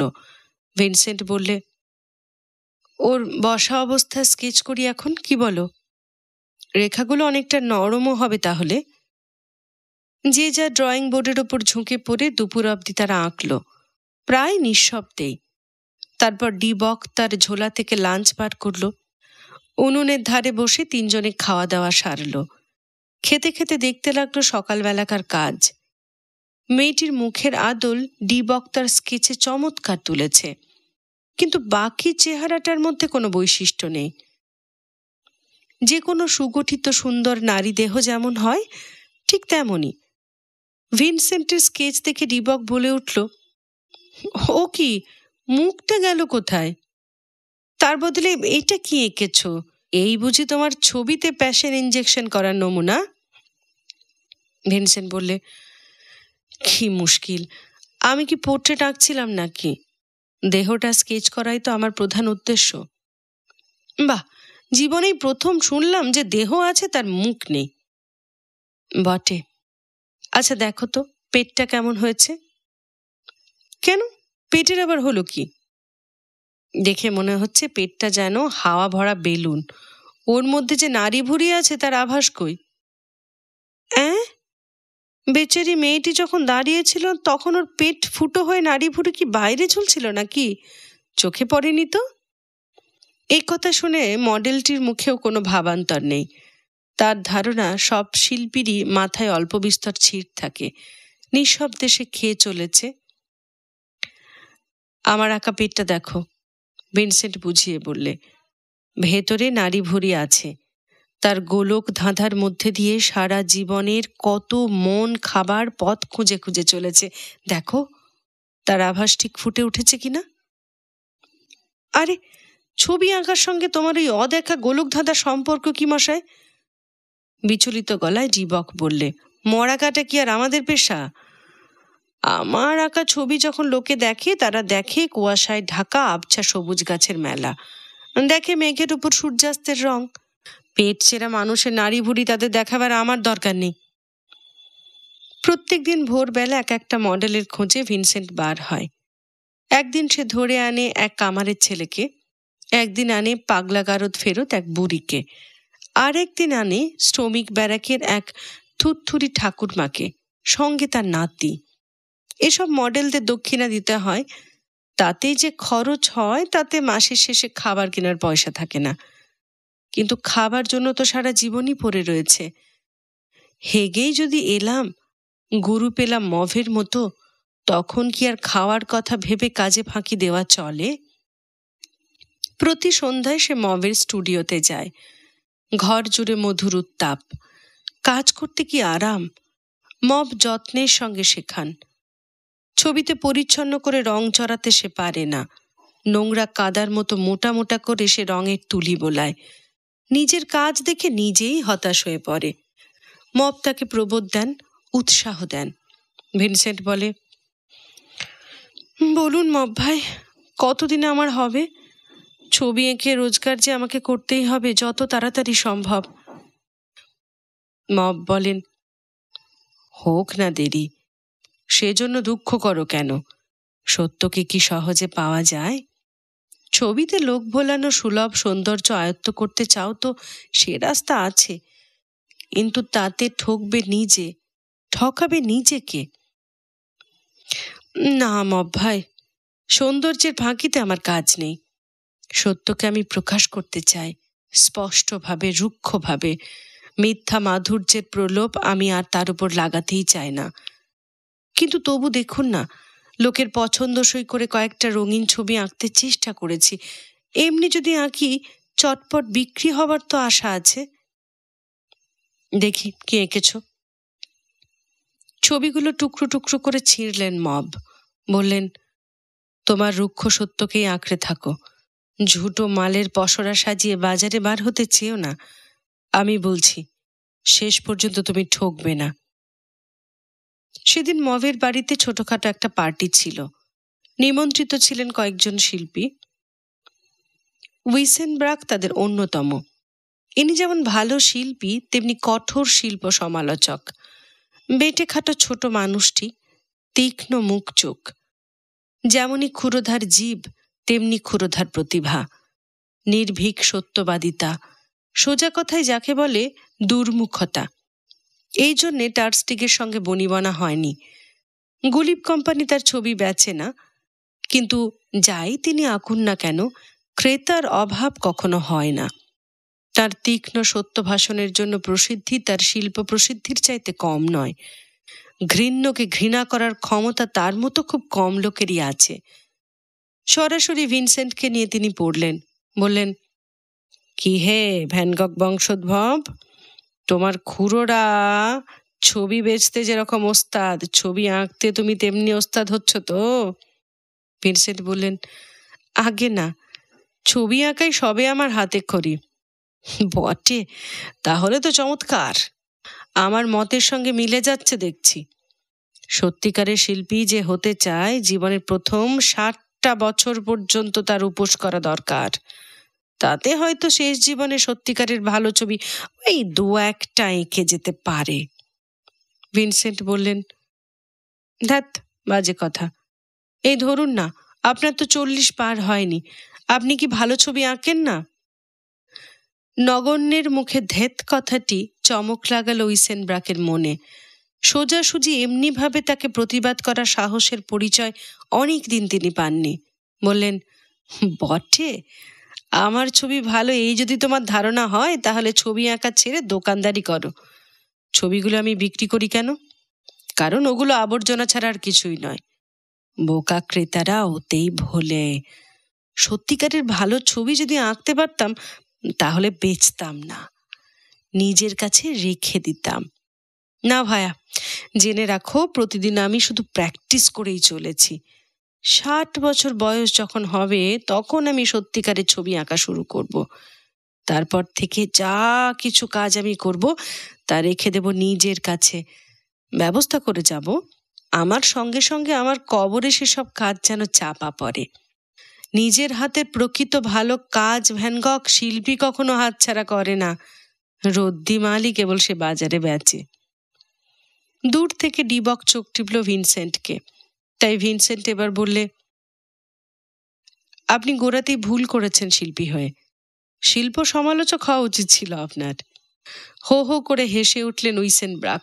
চেঁচিয়ে বললেন মভকে, তোমার এই ছাত্রটিকে দেখে তো বোকা বলে মনে হয়েছিল, আসলে কিন্তু তা নয়। জিভে কিন্তু বেশ ধার আছে। ভিনসেন্টের দিকে ফিরে এবার নিষ্ঠুর গলায় তিনি বললেন, তা তুমি এরকম ছেঁড়া ধোকর পরে সমাজে ঘুরে বেড়াও কোন লজ্জায়? ভদ্রলোকের মতো জামা কাপড় কিনতে পারো না? থিওর একটা পুরনো স্যুট ভিনসেন্টের পরনে। দর্জি ভিনসেন্টের গায়ের মাপে সেটাকে অদল বদল করেছে, একেবারে যাচ্ছে তাই করে। এই তার দৈনন্দিনের সর্বদা পরবার পোশাক। এ পরে সে ছবিও আঁকে, তার চিহ্ন বর্তমান। হল্যান্ডের প্রত্যেক লোককে নতুন জামা কাপড় পরাতে পারে এত টাকা তোমার কাকাদের। তোমাকে বুঝি 1 পয়সাও তারা ঠেকায় না? কেন ঠেকাবে বলুন? আপনার মতো তাদেরও যে একই ধারণা, আর্টিস্টদের উপোস করাই উচিত। বুঝেছি, মোট কথা তোমার উপর তোমার কাকাদের কোনো আস্থা নেই। লোকে বলে ভ্যান গগরা 100 মাইল দূর থেকে আসল আর্টিস্টদের গন্ধ পায়। তোমাকে যে তারা পৌঁছে না, তার কারণ তুমি হচ্ছ পচা আর্টিস্ট। দপ করে জ্বলে উঠল ভিনসেন্ট। রাগকে ভদ্রভাবে সংযত করতে সে পারে না। বলে উঠল, যান যান, জাহান্নামে যান আপনি। ভিনসেন্ট দূরে সরে যাচ্ছিল। উইসেনব্রাক হাত বাড়িয়ে তার বাহুমূল চেপে ধরলেন। হাসিতে উদ্ভাসিত মুখ। সাবাস! দেখছিলাম কটু কথা কতটা তুমি সহ্য করতে পারো। পরীক্ষায় পাশ করেছ তুমি। শক্তি আছে তোমার। তুমি পারবে, ঠিক তুমি পারবে। কয়েকদিন পরে রাত্রিবেলা ভিনসেন্টের দ্বারে করাঘাত। ক্রিস্টিন, ভালো টুপি, কালো ঘাগরা, ঘন সবুজ কাঁচুলি। সারাদিন সে কাপড় কেচেছে, এখনো সারা শরীরে সীমাহীন ক্লান্তি। অবসাদে অধরষ্ঠটা যেন ঝুলে পড়া, গালের ব্রণচিহ্নগুলি স্পষ্টতর। Hello Vincent. নিষ্প্রভ কণ্ঠে উত্তাপের আভাস এনে সে বলে, দেখছিলাম তুমি কোথায় থাকো, খুঁজে পাই কিনা। আরে এসো এসো, বাড়ি খুঁজে খুঁজে কাছে এসেছে আমার জীবনে তুমি সেই প্রথম মেয়ে ক্রিস্টিন। এসো, বসো চেয়ারে। আগুনের ধারে ক্রিস্টিন বসে দুহাত তাতিয়ে নিল, তারপর বললে, মন্দ নয় তোমার ঘরটা, কিন্তু বড় ফাঁকা। জানি আমি, কিন্তু এক গাদা আসবাবপত্র কিনবো, পয়সা কোথায় বলো? হ্যাঁ, তাছাড়া এর বেশি তোমার আর দরকারই বাকি। ভিনসেন্ট নিমন্ত্রণ করলে। রাত্রে রান্নাটা শুরু করেছিলাম, তুমি আমার সঙ্গে খাবে ক্রিস্টিন? তুমি আমাকে সিয়েন বলে ডাকো না কেন? সিয়েন আমার ডাক নাম। সিয়েন? বাহ, বেশ নাম। কিন্তু বললে না তো কি রান্না করছো? এই আলু তরকারি আর চা। তা কেন? আজ 2 ফ্র্যাঙ্ক পেয়েছি, একটু মাংস কিনে আনি। আরে দাঁড়াও দাঁড়াও, আমি পয়সা দিচ্ছি। কয়েক মিনিট পরে মাংস কিনে ফিরল ক্রিস্টিন। বললে, সরো, আর রান্না দেখাতে হবে না। মেয়ে মানুষের কাজ মেয়ে মানুষকেই করতে দাও। ভিনসেন্ট অদূরে চেয়ারে গিয়ে বসল চুপটি করে। উনুনের ধারে কাজ করছে ক্রিস্টিন। আগুনের আভা ছড়িয়ে পড়েছে মুখে। সুন্দর দেখাচ্ছে তাকে। নিজের বাড়ি, নিজের ঘর, সেখানে তার খাবার বানাচ্ছে মিষ্টি হাতের একটি মেয়ে। জীবন সঙ্গিনী কেকে নিয়ে এমনই একটি কবঞ্চ কোমল পরিবেশের স্বপ্ন দেখেছে সে কতদিন। শুধু ব্যর্থ স্বপ্নই। পিছন ফিরে তাকালো ক্রিস্টিন। দেখল চেয়ারটাকে এমন বিপজ্জনকভাবে পিছন দিকে হেলিয়েছে ভিনসেন্ট যে কখন উল্টো হয়ে পড়ে তার ঠিক নেই। চেঁচিয়ে উঠল, আরে বোকা, সোজা হয়ে বসো না, পড়ে গিয়ে হাত ভাঙবে শেষকালে নাকি? হাসিতে দাঁত বের হয়ে এলো ভিনসেন্টের।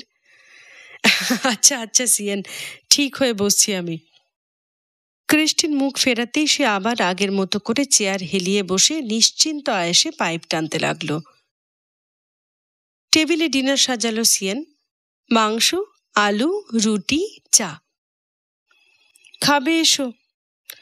বলো দেখিনি, আমার মতো রাঁধতে পারো তুমি? না সিয়েন, আর মাছই রাঁধি, মাংসই রাঁধি, আর যাই রাঁধি, রান্নার পর মুখে দেবার সময় সব সমান। চা খেতে খেতে গল্প করতে লাগলো দুজনে। এমনি গল্প ভিনসেন্ট ডিবক বা মবের সঙ্গে করতে পারে না। সহজ সরল কথাবার্তা, সমাধান হতে হয় না, দরকার হয় না আত্মগোপনের। ভিনসেন্ট যখন কথা বলে তখন ক্রিস্টিন চুপ করে শোনে। অপরকে চুপ করিয়ে দেওয়া আত্মঘোষণার কোনো তাড়া নেই। নিজের দুঃখ বেদনার কাহিনী যখন ক্রিস্টিন বলে যায়, তখন ভিনসেন্ট নিজের জীবনে নানা অভিজ্ঞতার সঙ্গে সে কাহিনীকে মিলিয়ে মিলিয়ে দেখে। সম অনুভূতির 2-1টি বাক্যে স্পষ্ট করে তোলে সেই বঞ্চিত জীবন চিহ্নকে। কথার মধ্যে কোনো শ্লাঘা নেই, কোনো ভান নেই নীরবতাকে ঘিরে, কোনো বাধা নেই, ব্যবধান নেই, নেই বড় অভিমান বা ছোটর দীনতা। দুটি নির্বোধ নগ্ন মানবাত্মার আত্মবিনিময়। উঠে দাঁড়ালো ভিনসেন্ট। উঠলে কেন? কোথাও চললে? হ্যাঁ, ওই বাসনগুলো। বসো তুমি, ও কাজ তোমার নয়, মেয়ে মানুষের। বেসিনের মধ্যে বাসনপত্রে সাবান মাখাতে লাগলো ক্রিস্টিন। সাবানের ফেনার সঙ্গে বহু পরিচিত অভ্যস্ত দুটি কর্মঠ হাত। নীল শিরাগুলি পরিস্ফুট, আঙুলগুলি চঞ্চল। কাগজ পেন্সিল নিয়ে ভিনসেন্ট হাত দুটি স্কেচ করতে লাগলো কিছুক্ষণ। কাজ শেষ করে হাত মুছে ক্রিস্টিন বললে, আহ, বেশ লাগছে এখন, তবে একটু যদি মদ থাকতো। এবার আমার বার হবার পালা, বসো তুমি, আমি নিয়ে আসছি। গ্লাস ভর্তি জিন। গরম উনুনের পাশে চেয়ারের উপর বসে আছে ক্রিস্টিন, হাত দুটি কোলের উপর চুপ। এমনই পরিচ্ছন্ন আশ্রয়, এমনই নিরুদ্বেগ তৃপ্তি, আসল নেশা তো এরই। ভিনসেন্ট স্কেচ করছে ভঙ্গিটির। জিজ্ঞাসা করলে, তোমার এবারের কাপড় কাচার কাজ আর কদিন সিয়েন? কাল শেষ হয়ে যাবে। ভালোই হবে, শরীর আর একটুও সইছে না। শরীরটা কি খারাপ লাগছে নাকি আজকাল তোমার? না, সেরকম কিছু নয়, তবে কিনা পেটের বাচ্চাটা বড় হচ্ছে তো, নড়ে চড়ে বুঝতে পারি। তাহলে আসছে সপ্তাহ থেকে তুমি আমার এখানে পোজ দিতে আসবে তো? কাজটা কি হবে আমার? এই এমনি করে বসে থাকা? ব্যাস, আর কি। অবশ্যই দাঁড়াতেও হবে মাঝে মাঝে, আর জামা কাপড় খুলে ফেলতে হবে সব। বাহ, ব্যবস্থা তো মন্দ নয়। কাজ করবে তুমি, আর বসে দাঁড়িয়ে মজুরি পাবো আমি। রাত বেশ ঘনিয়ে এসেছে। জানলার দিকে তাকালো ক্রিস্টিন। বাইরে তুষার পড়ছে। বললে, বেশ তো এতক্ষণ কাটলো, এখন কিন্তু মনে হচ্ছে বাড়িতে থাকলেই ভালো ছিল। কতটা পথ হাঁটতে হবে, সম্বল তো ওই শালখানা। কাল সকালে কি আবার তোমাকে ওই পাড়াতেই আসতে হবে নাকি? হ্যাঁ, শেষ রাত্রিরে বলতে গেলে 6টার সময়।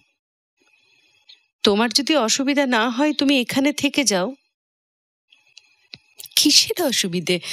ভালোই লাগবে আমার, কিন্তু শোবো কোথায়? কেন, আমার বিছানাটা কি ছোট? দুজনের জায়গা হবে না? খুব হবে সিয়েন, খুব হবে। এই রাত্রে তুমি যে আমাকে থাকতে বললে, সেজন্য তোমাকে ধন্যবাদ ভিনসেন্ট। না সিয়েন, এই রাত্রে তুমি যে আমার কাছে রইলে, সেই জন্য তোমাকে ধন্যবাদ। ভোরবেলা উঠে মেয়েটি ভিনসেন্টের জন্য কফি বানালো, তারপর বিছানা তুলল, ঘর ঝাঁট দিল, তারপর চলে গেল নিজের কাজে। ও যাবার সঙ্গে সঙ্গে ফাঁকা স্টুডিওটা হঠাৎ যেন আরো কত ফাঁকা হয়ে গেল। সেদিন বিকেলবেলা আবার টার্স্টগের আবির্ভাব। বললেন, নতুন কি আঁকলে দেখাও।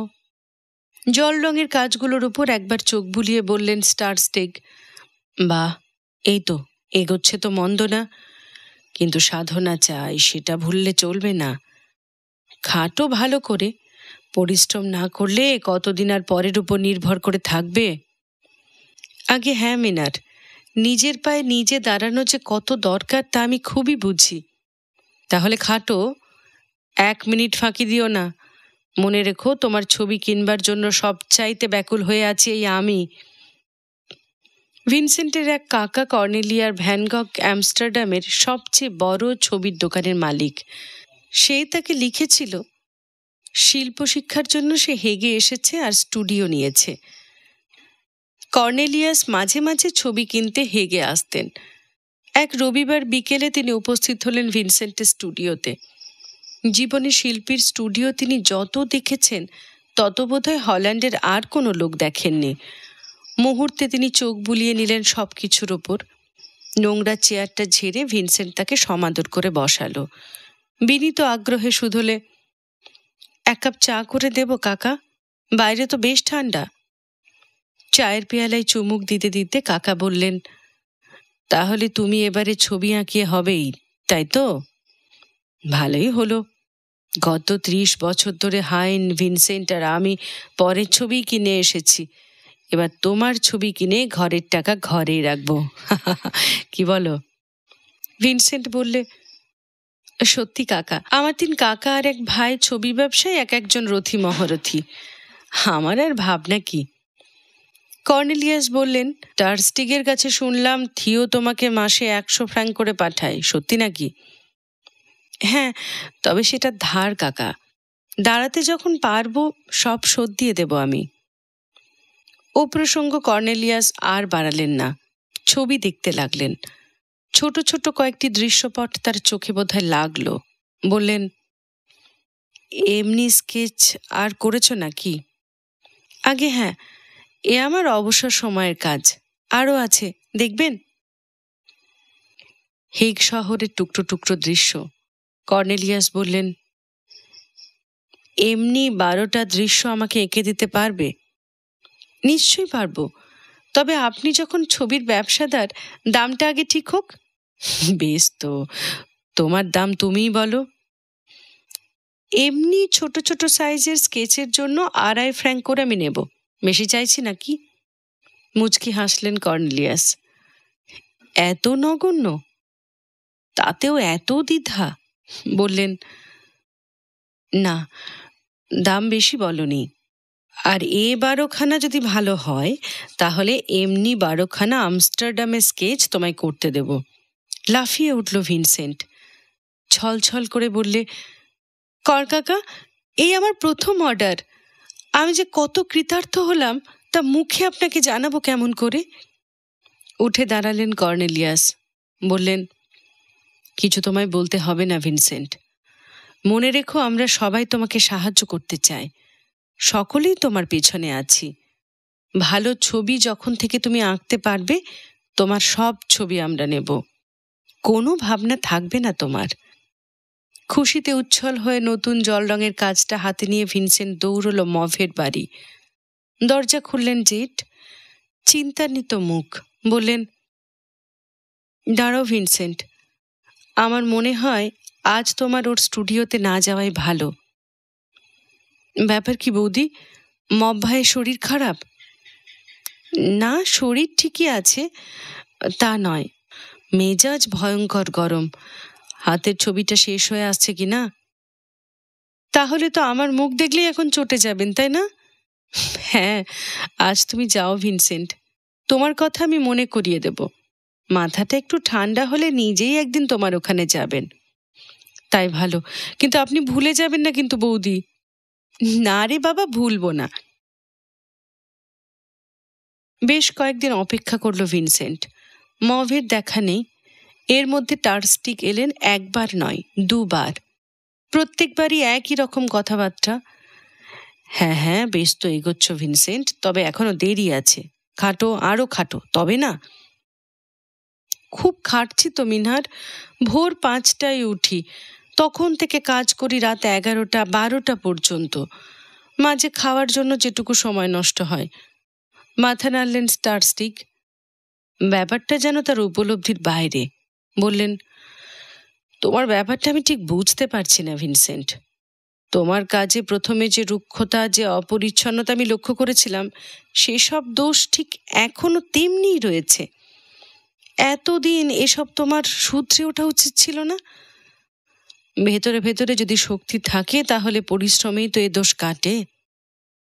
ব্যর্থতার আঘাতে স্তব্ধ হয়ে দাঁড়িয়ে রইল ভিনসেন্ট। টার্স্টিক আবার বললেন, যত তাড়াতাড়ি সম্ভব তোমার ছবি আমি বিক্রি করতে চাই, নইলে নিজের পায়ে তুমি নিজে দাঁড়াবে কি করে বলো তো? কিন্তু যা করছো তার ছবি হয়ে ওঠা তো চাই, নইলে আমি কিনবো কি করে? পরের অনুগ্রহ সম্বল করে কতদিন তুমি চালাতে চাও বলো? এত প্রশ্নে কান মাথা ঝিমঝিম করতে লাগলো ভিনসেন্টের। উত্তর দেবার মতো কোনো কথা আর তার নেই। পথে একদিন মভের সঙ্গে দেখা। উদ্ভ্রান্ত দৃষ্টিতে দ্রুত গতিতে হেঁটে চলেছেন মভ। কোথায় যাচ্ছেন তার যেন কোনো দিশা নেই। ভিনসেন্টকে তিনি যেন চিনতেই পারলেন না। ভিনসেন্ট দৌড়ে সামনে গিয়ে তার পথ আটক করল। অনেকদিন আপনার সঙ্গে দেখা হয়নি মভ ভাই। নিষ্প্রাণ অপরিচিত গলায় মভ বললেন, বটে, হ্যাঁ, আমি খুব ব্যস্ত আছি কদিন। ভিনসেন্ট বললে, জানি আপনার নতুন ছবি, কেমন হচ্ছে ছবিটা? ও, এলোমেলো ভঙ্গি করলেন একটুখানি। আপনার স্টুডিওতে একদিন একটুখানির জন্য আসবো, আমার শেখা একেবারেই এগোচ্ছে না। না না না না না, এখন না, বললাম না খুব ব্যস্ত, নষ্ট করার মতো সময় আমার নেই। তাহলে আপনি বেড়াতে বেড়াতে আমার স্টুডিওতে আসবেন একদিন, কেমন?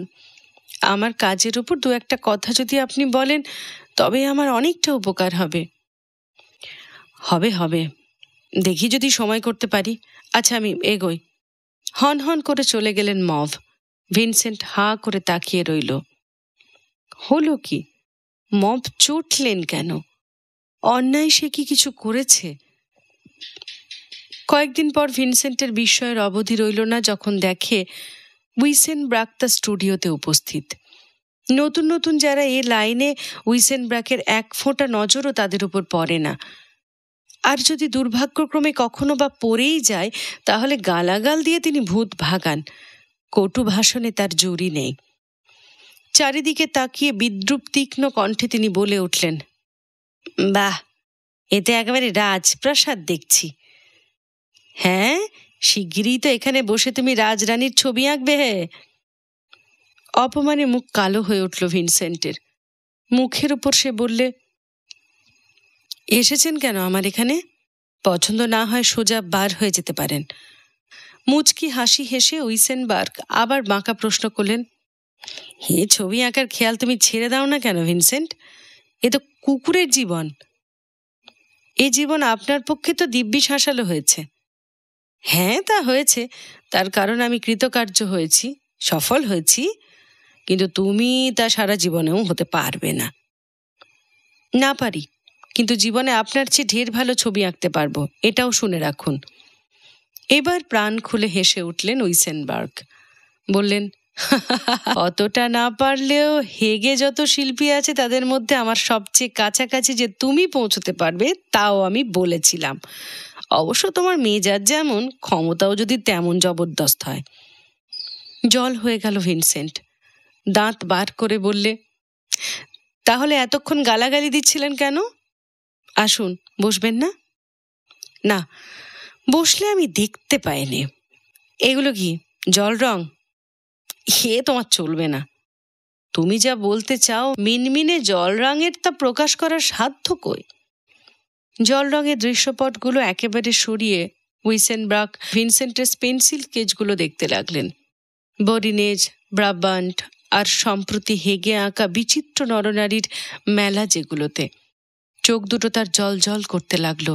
বললেন, আরে, তুমি তো দারুণ ড্রয়িং করো। হে, এমনি ড্রয়িং থেকে আমারই যে আঁকতে ইচ্ছে করছে। ভিনসেন্ট সিদ্ধারা শক্ত করে দাঁড়িয়েছিল দুর্জয় একটা আঘাতের জন্য প্রস্তুত হয়ে। তার বদলে এমনই অকপট ভালো লাগার, এমনই মৃদু পিঠ চাপড়ানি। কেঁপে উঠল তার পা দুটো। ধপ করে সে বসে পড়ল। অস্ফুট স্বরে বললে, কিন্তু সবাই যে বলে আপনার জিভ নিষ্ঠুর তলোয়ার। ঠিকই বলে, তোমার স্কেচগুলো যদি সত্যি ভালো না হতো তাহলে আমি বলতাম না মোটেও। কিন্তু টার্স্টিক তো ওইগুলোর জন্যই আমাকে ধমকেছেন। বলেছেন এইগুলোর মধ্যে কোনো লালিত্য নেই, কর্কশ বুনো ড্রয়িং। বাজে কথা। যেটা বলেছে দোষ, সেইটাই তো গুণ। বন্যতার মধ্যেই তোমার শক্তি লুকিয়ে আছে ভিনসেন্ট।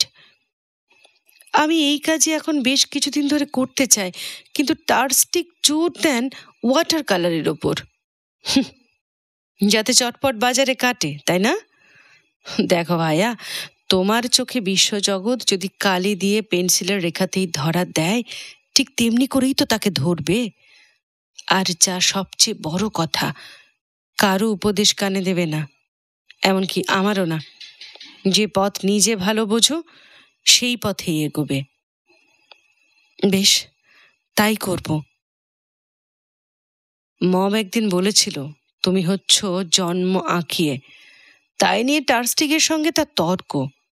আমি সেদিন ছিলাম, তবে চুপচাপ ছিলাম। তোমার কাজ যখন দেখলাম, এখন থেকে মবের দিকেই আমিও মত দিলাম। সত্যি বলছেন? মব বলেছেন আমি জন্ম আঁকিয়ে? থাক থাক, ও কথায় অতটা না ভুললেও চলবে। মরবার কাল পর্যন্ত যদি এমনি আঁকিয়ে থাকতে পারো তবেই বুঝবে তুমি কিছুটা করলে। তাহলে মব আজকাল আমার উপর এতটা বিরূপ কেন? কথাই বলেন না, চিনতেই পারেন না যেন। সকলের প্রতি মবের ব্যবহার আজকাল অমনি। 7 ইঞ্চের ছবিটা শেষ করছে কিনা, বড় ছবির শেষের দিকে এলে ওর মেজাজ অমনি হয়। আবার দেখো ঠিক হয়ে যাবে। ইতিমধ্যে যদি কোনো দরকার হয় আমার কাছে তুমি আসতে পারো। একটু ভেবে ভিনসেন্ট বললে, একটা কথা আপনাকে জিজ্ঞাসা করব উইসেনবার্গ। বলো। মব কি আপনাকে এখানে পাঠিয়েছেন? হ্যাঁ, ঠিক বলেছ। কিন্তু কেন? তোমার কাজ সম্বন্ধে আমার কি মত তা সে জানতে চায়। কিন্তু কি দরকার তার? তার নিজেরই যদি ধারণা যে তা আমি জানি নে, তবে আমার মনে হয় টার্স্টিকের কথায় তার মনে এ নিয়ে কিছুটা ধাঁধা লেগেছিল। টার্স্টিক আশা হারিয়েছেন তার উপর, মবের ব্যবহারে সুদূর নির্লিপ্তি। হতাশ মনের দৈন্য পূরণের জন্য তবু আছে ক্রিস্টিন, মেয়েটার সহজ সখিত্বের বেদনা। রোজ ভোরে সে আসে, সঙ্গে আনে সেলাইয়ের ঝুড়ি। ভিনসেন্টের হাতের কাজ করে, সঙ্গে সঙ্গে কাজ করে তার হাত দুটিও। কণ্ঠ তার কোমল নয়, ভাষা লালিত্যহীন, তবু সে মৃদু স্বরে কথা বলে। যখন বোঝে ভিনসেন্টের ছবি আঁকার একাগ্রতা, চুপ করতে ভোলে না। জানলার ধারে গরম উনুনের পাশে চুপ করে বসে থাকতেই আসলে খুব ভালো লাগে মেয়েটার। নীরবে আসন্ন সন্তানের জন্য কাঁথা পোশাক সেলাই করে। মডেল হিসেবে তার কোনো শিক্ষা বা অভিজ্ঞতা নেই, তবু আড়ষ্ঠতা পরিহার করে। ভিনসেন্টকে খুশি করতে সে মন থেকেই চায়। নতুন একটা কাজ নিজের থেকেই নিয়েছে। বাড়ি যাবার আগে ভিনসেন্টের জন্য দুপুরে রান্নাটাও করে যায়। কেন কষ্ট করে আবার এসব করছো সিয়েন? কষ্ট কিসের? রান্নাটা তোমার চাইতে ভালোই পারি, তাই করছি। তাহলে শেষ করেই চলে যেও না, খাবেও আমার সঙ্গে, কেমন? বেশ তো, মা ঘরে বাচ্চাদের দেখবে ক্ষণ, এখানে থাকতে তো আমার ভালোই লাগে। ভিনসেন্ট এক ফ্র্যাঙ্ক করে দেয় রোজ। নিয়মিত এতটা খরচ তার ক্ষমতার বাইরে, তবু ক্রিস্টিনের এই সঙ্গটুকু পেয়েই সে তো আছে। তাছাড়া মেয়েটাকে যে এই অবস্থায় দৈনন্দিন কাপড় কাচার হাত থেকে বাঁচাতে পেরেছে, তার ভালো লাগাটা তো কম কথা নয়। দুপুর গড়িয়ে যায় বিকেলে। বিকেলে যদি তাকে বাইরে যেতে হয়, ক্রিস্টিন অপেক্ষা করে। ফিরে এসে অনেকক্ষণ ধরে তাকে বসিয়ে স্কেচ করে ভিনসেন্ট। গভীর রাতে ঘরে ফিরে যাবার পরিশ্রমটা ক্রিস্টিন আর সইতে চায় না। ভালো লাগে ভোরে যখন কফির গন্ধে ঘুম ভাঙে, তন্দ্রালু চোখ আটকে যায় অদূরে উনুনের ধারে চেনাশোনো একটি নারীর অস্পষ্ট দেহরেখায়। কোনো কোনো রাত্রে ক্রিস্টিন অকারণেই তার ঘরে থেকে যায়। বলে, ইচ্ছে করছে আজ রাত্রে এখানেই শুয়ে থাকি ভিনসেন্ট, শোবো? নিশ্চয়ই সিয়েন। এ আবার জিজ্ঞেস করছো কেন? জানো তো, যত তুমি আমার কাছে থাকো ততই আমার ভালো লাগে। নিজের থেকে কোনো কাজ করতে কোনোদিন ভিনসেন্ট ক্রিস্টিনকে বলেনি, তবু সে ক্রমে ক্রমে অনেক কাজ হাতে নেয়। ভিনসেন্টের জামা কাপড় কাচে, সেলাই ফোড়াই করে, দোকান বাজার আনে। সাংসারিকতায় পটু সে নয় মোটেও। তার পরিবেশ আর জীবনযাত্রা, নিয়মানুবর্তিতা ও পরিচ্ছন্নতার স্বাভাবিক বৃত্তি তার মন থেকে ঝেঁটিয়ে দিয়েছে অনেক কিছু। কুড়েমি তার মজ্জাগত। হঠাৎ খেয়ালের দমকে আর প্রয়োজনের তাগিদে কাজ করায় তার স্বভাব। যাকে পছন্দ করে এমনি একটি মানুষের হয়ে ঘরকন্না সে করেছে জীবনে প্রথম। এতে জেগেছে ভালো লাগার নতুন অনুভূতি। ভিনসেন্ট বাধা দেয় না। নোংরা নিত্য ক্লান্তি ভরা জীবনযাত্রা যে ঘুচেছে, এই ভালো। গলার স্বরের রুক্ষতা যে কমেছে, কর্কশ ইতর কথাগুলো সে একে একে ভুলেছে, এই অনেক। তবু মেজাজ এখনো শুধরোয়নি। হঠাৎ হঠাৎ কারণে অকারণে যদি রেগে ওঠে, নিজেকে সংযত করতে পারে না। গলার নীল নীল শির ফুলিয়ে চেঁচায়। মুখে এমনি ঘৃণ্য অশ্লীল কথার খই ফোটে যা ভিনসেন্ট জীবনে কখনো শোনেনি। এমনি তুমুল কাণ্ডের সময় ভিনসেন্ট চুপ করে থাকে। ঝড়ের প্রকোপটা কমবার জন্য অপেক্ষা করে। এমনি চুপ করে থাকার পালা ক্রিস্টিনেরও আসে। ড্রয়িংয়ে যখন সব ভুল হয় বা যখন ভিনসেন্টের নির্দেশ সব মাথার মধ্যে গুলিয়ে যাবার ফলে ক্রিস্টিন ভুল পোজ করে, তখন এক এক সময় তেতে আগুন হয়ে ওঠে ভিনসেন্ট। দেয়াল ফেটে পড়ে তার বকুনির চিৎকারে। নীরবে তখন সব বকুনি হজম করে ক্রিস্টিন। রক্ষা এই যে দুজনে একসঙ্গে কখনো ফাটে না। স্কেচের পর স্কেচ ড্রয়িং করে ক্রিস্টিনের দেহের প্রতিটি রেখার সঙ্গে ঘনিষ্ঠ পরিচয় হবার পর ভিনসেন্ট স্থির করল এবার সত্যিকারের একটা স্টাডি সে আঁকবে। উনুনের পাশে একটা চৌকো কাঠের উপর নগ্ন ক্রিস্টিনকে সে বসালো। কাঠের ব্লকটার জায়গায় সে আঁকলো গাছের গুঁড়ি। আশেপাশে একটু সবুজের আভাস। ছবির পটভূমি রইল প্রকৃতি। তারপর সে আঁকল ক্রিস্টিনের মূর্তি, জীর্ণা বিশীর্ণা নারী, দু হাঁটুর দুটি গোল হাড়, আঁকড়ানো শিরা সর্বস্ব প্রেত আঙুলগুলি, দীর্ঘ দুটি ক্ষীণ বাহুর আড়ালে রেখা বিলম্বিত মুখ ঢাকা, বিরল কেশের কোটিগুচ্ছ লুটিয়ে আছে পিঠের নিঃসঙ্গ শিরদাঁড়ায়, লম্বমান দুটি স্তনের বিনষ্ট বৃন্ত চুলের আছে পঞ্জরাস্থি ছাড়িয়ে, নিষ্প্রাণ দুটি পায়ের পাতা অশক্ত আচ্ছন্নতায় কোনো রকমে মাটি ছুঁয়ে আছে। এই নারী, জীবনের শেষ রস বিন্দুটুকু পর্যন্ত যা নিংড়ানো, এই তার ছবি, যে ছবির নাম ভিনসেন্ট দিল বঞ্চনা। 1 সপ্তাহ লাগলো ছবিটা শেষ হতে। ইতিমধ্যে সব টাকা ফুরিয়ে গেল। মার্চ মাসের 1 তারিখ আসতে এখনো 10 দিন বাকি। ঘরে আর 2-3 দিনের মতো কালো রুটি অবশ্য আছে, কিন্তু বাকি খরচের পয়সা নেই একটিও। ভিনসেন্ট বললে, সিয়েন, ভয় হচ্ছে মাসকাবারের আগে বুঝি আর তোমার আশা চলবে না। কেন, কি হলো? আর আমার টাকা নেই। মানে আমাকে দেবার জন্যে? হ্যাঁ। তা না থাক, আমি এমনি আসবো। আমার আর তো কাজ নেই। কিন্তু টাকা তো তোমার চাই সিয়েন। সারাদিন এখানে থাকলে কাপড় কাচতেও পারবে না, চলবে কি করে তোমার? ও থাক, সে আমি দেখব, তোমাকে তা ভাবতে হবে না। 3 দিন পরে রুটি ফুরোলো। ভিনসেন্ট ক্রিস্টিনকে এই বলে বিদায় দিল যে আমস্টারডামে কাকার কাছে যাচ্ছে, ফিরে এসে দেখা করবে। 3 দিন স্টুডিও থেকে সে বার হলো না, শুধু জল খেয়ে আর পুরনো ড্রয়িং কপি করে কাটালো। 3য় দিন বিকেলে সে ডি বকের স্টুডিওতে চলল, এই আশায় যে সেখানে চা কেক মিলতে পারে। ডি বক মুখের কথায় আপ্যায়ন করল, কিন্তু চায়ের প্রসঙ্গ উঠল না। মভ এখন তার সঙ্গে দেখা করবে না সুনিশ্চিত। জেট বৌদির কাছে হাত পাতা অসম্ভব। আর মভের কাছে তার সম্বন্ধে টার্স্টিক যে মন্তব্য করেছেন বলে সে শুনেছে, এরপর মরে গেলেও টার্স্টিকের কাছে সাহায্যের জন্য সে যাবে না।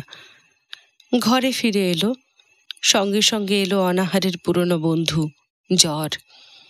স্বপ্নে জাগরণে বিছানায় শুয়ে পড়ে রইল সে। ঘুরে ফিরে একটি চিন্তা, বরাতক্রমে থিওর টাকাটা যদি 2 দিন আগে এসে যায়। 5 দিনের দিন বিকেলে নিঃশব্দে ঘরে এসে ঢুকল ক্রিস্টিন। ভিনসেন্ট তখন ঘুমোচ্ছে। ঘুমন্ত লোকটির মুখ ক্রিস্টিন ভালো করে দেখল। কপালে গভীর বলি রেখা, নোংরা লালচে দাঁড়ির নিচে নিরক্ত পাংশু গাল, ফাটা শুকনো ঠোঁট দুটো। আস্তে কপালে হাত রেখে দেখল গা পুড়ে যাচ্ছে জ্বরে। খুঁজে দেখল সেলফের উপর 1 কণা রুটি কি এতটুকু কফি কোথাও নেই। আবার নিঃশব্দে সে বার হয়ে গেল। ঘুমের মধ্যে ভিনসেন্ট স্বপ্নে দেখছে ইটেনে মার রান্নাঘরটা থেকে আসছে রান্নার উষ্ণ মধুর সুরভি। হঠাৎ ঘুম ভাঙল, দেখল উনুনে কি যেন একটা চড়িয়েছে ক্রিস্টিন।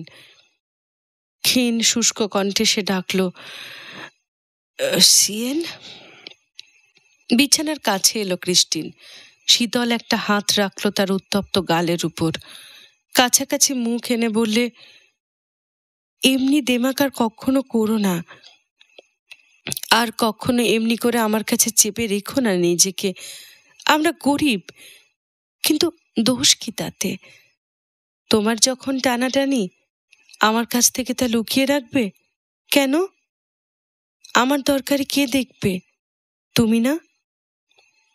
সিয়েন, অস্ফুট স্বরে আবার বলল ভিনসেন্ট। নাও, আর কথা বলতে হবে না, চুপ করে শুয়ে থাকো।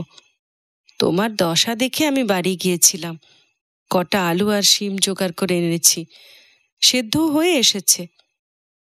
ডিশের উপর চটকানো সেদ্ধ আলু আর সেদ্ধ শিম নিয়ে বিছানার ধারে বসে ভিনসেন্টকে নিজের হাতে খাইয়ে দিতে লাগলো ক্রিস্টিন। বললে, শেষের দিকে তোমার এমনি টান পড়বে যদি জানতে, তো রোজ রোজ আমাকে টাকা দিতে গেলে কেন? কদিন একটি দানাও দাঁতে কাটনি বলো তো? এমনি ধারা কি ভালো? এমনি সহানুভূতির আঘাতে শক্তি হারালো ভিনসেন্টের মন। পরদিন কাঙাল হয়ে সে চলল টার্গিস্টের উদ্দেশ্যে। কাদা মাখা জুতোর এক পাটির শুকতলা খসে পড়েছে, তালি দেওয়া নোংরা প্যান্ট। থিওর কোটটা গায়ে কয়েক সাইজ ছোট, ময়লা কলারের এক ধার দিয়ে ঝুলছে বিবর্ণ টাই, মাথায় কিম্ভূত একটা টুপি। পথের ধারে একটা আরশিতে চেহারাটার ছায়া পড়ল।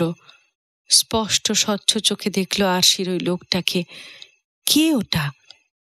নোংরা ছেঁড়া ধোকর পড়া রাস্তার একটা বাউন্ডুলে কেউ যার নেই, কেউ যাকে পৌঁছে না, আশাহীন আশ্রয়হীন বরবাদ একটা ঝুটো মানুষ। টার্স্টিক বললেন, বাবা, আজ তো দোকানে তুমি আমার প্রথম খদ্দের ভিনসেন্ট। বলো, কি করতে পারি তোমার জন্য? ভিনসেন্ট জানালো তার দুরবস্থার কথা। কেন, তোমার মাসোহারা টাকা গেল কোথায়? খরচ হয়ে গেছে। বুঝে যদি খরচ না করো তাতে আমি উৎসাহ দেব আশা করো না। 30 দিনে মাস, সেই হিসেবে দিনের খরচটাকে বেঁধে ফেলা এমন কিছু শক্ত হিসেব নয়। বাজে খরচ আমি করিনি মিনহার, প্রায় সবকটাই দিতে হয়েছে মডেলের জন্য। বটে, তাহলে মডেলের দরকার কি? মডেল বাদ দিলে অনেক সস্তায় কাজ করতে পারবে। মডেল যদি না পাই তো মানুষের চেহারা আঁকবো কি করে? দরকার নেই মানুষের ছবি আঁকার, গরু ভেড়া আঁকো, ওদের পেছনে পয়সা তো লাগে না। গরু ভেড়া আমি আঁকতে পারি না মিনহার, ও আমার মেজাজে আসে না। মানুষের চেহারা কাঠ পেন্সিল দিয়ে স্কেচ করাটাই যদি খালি তোমার মেজাজে আসে, অমন মেজাজকে বাতিল করো। তোমার ওইসব স্কেচ কখনো বিক্রি হবে না। আমি তোমাকে বলেছিলাম খালি জল রঙের দৃশ্য আঁকবে, আর কিছু নয়, মনে আছে? আমি বুঝি কেন তুমি ড্রয়িং করো। আসলে তুমি ফাঁকি দিতে চাও। জল রঙের কাজ শিখতে গেলে যে সাধনা, যে পরিশ্রমটা দরকার, সেটা এড়াতে চাও তুমি, তাই না? চুপ করে রইল ভিনসেন্ট। কি উত্তর দেবে এ কথার? টার্স্টিক বলে চললেন, ডিবকের মডেল দরকার হয় না, কিন্তু ছবি সে আঁকে। প্রত্যেকটা ছবি তার চমৎকার, বিক্রিও হয় তেমনি। কি করে সে এমনি পারে? আর এতদিনেও শিক্ষানবিশি তোমার ঘুঁচল না। শুরুতে যেমন কুৎসিত ছিল, এখনো তেমনি কুৎসিতই রয়ে গেল তোমার হাত। সহজ সত্যি কথাটা যদি শুনতে চাও, তুমি আর্টিস্ট নও। এ রাস্তা তোমার জন্য নয়। 5 দিনের উপবাস ক্লিষ্ট দেহ ভেঙে পড়ে বুঝি। ধপ করে একটা চেয়ারে বসে পড়ল ভিনসেন্ট। তার গলার স্বর বুঝি ক্ষুধার্ত জঠরের মধ্যে পথ হারিয়েছে। একটু পরে করুণ আর্তস্বর বার হলো। এ কথা কেন বলছেন মিনহার? তার কারণ আমি মনে করি তোমার প্রতি, তোমাদের ভ্যান গগ পরিবারের প্রতি আমার একটা দায়িত্ব আছে। শিল্পী চিন্তা আমার ভুল হয় না। সে শিল্পী তুমি নও। অল্প বয়সে যদি শুরু করতে তবু একটা কিছু হয়তো হতো, কিন্তু এ বয়সে তা আর হবার নয়। এখনো যদি বাঁচতে চাও, অন্য পথে যাও। পরান্নভোজী হয়ে আর সময় কাটিও না। কিন্তু মব যে বলেছেন আমার হবে। হ্যাঁ, তার কারণ মব তোমার আত্মীয়, সে তোমাকে আঘাত দিতে চায়নি, কিন্তু আমি তোমার বন্ধু। আমার কথায় আজ আঘাত পাচ্ছ, কিন্তু অন্য পথে অন্য কাজে যদি জীবনে প্রতিষ্ঠিত হতে পারো, এই আঘাতের জন্য তুমি আমাকে একদিন ধন্যবাদ দেবে। মিনহার টার্স্টিক, ভাঙা গলায় ভিনসেন্ট বললে, আপনার কথা সত্যি, আমি আর্টিস্ট নই। এই পথ আমি ছেড়ে দেব, কিন্তু এখন আমাকে বাঁচান। গত 5 দিন ধরে এক টুকরো রুটি কিনবার একটা পয়সা আমার পকেটে নেই। নিজের উপোসের জন্য ভাবি না, আমার মডেল একজন অসুস্থ স্ত্রীলোক, তার কাছে আমার ধার পড়ে আছে। 10টা গিল্ড অন্তত আমাকে দিন। থিওর কাছ থেকে টাকা এলেই আপনাকে শোধ করে দিয়ে যাব। টার্স্টি গম্ভীরভাবে দামি কোটের পাশ থেকে ব্যাগ বের করে 10 গিল্ডারের একটা নোট বাড়িয়ে দিলেন। ভিনসেন্ট চেয়ার থেকে উঠে কম্পিত হাত বাড়িয়ে বললেন, ধন্যবাদ মিনহার, অশেষ আপনার দয়া।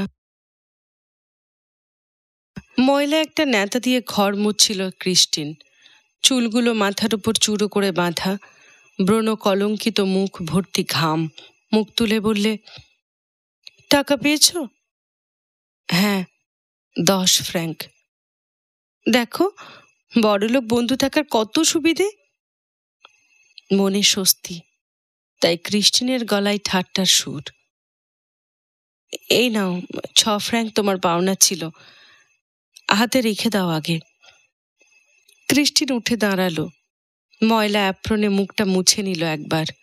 বললে, একটি পয়সাও এখন আমাকে দেবে না, আগে ভাইয়ের কাছ থেকে টাকা আসুক, তারপর। বাকি 4 ফ্র্যাঙ্কে তোমার চলবে কি করে?